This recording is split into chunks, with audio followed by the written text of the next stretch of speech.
Okay guys, Infinix Note 40 ni bukan phone baru dah lebih kurang dalam setahun dah dalam market. Tapi sekarang ada satu berita bagus untuk yang masih survey phone gaming dari Infinix. Stok untuk Note 40 5G ni kan memang dah last batch dah sebelum dia keluar model baru Note 15 nanti. So untuk model ni sekarang memang ada promosi yang hebat dan untuk dapat harga special dan ada free gift. So memang sangat berbaloi kalau order sekarang dalam beg kuning. Untuk yang suka main game, phone ini menggunakan Dimensity 7020 yang memang padu untuk gaming performance.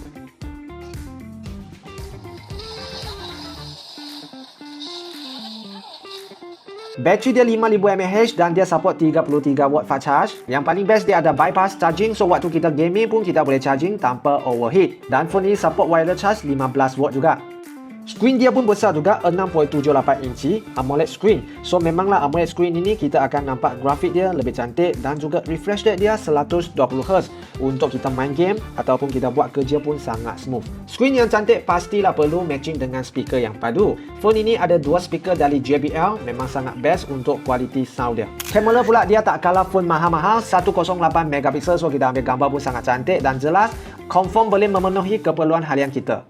So apa macam? Jangan tunggu dah. Harga asal 1299 tapi sekarang tengah buat promo, tekan dalam beg kuning untuk cek harga offer dan dapat free gift. Yang kalau ada soalan, komen di ruang komen.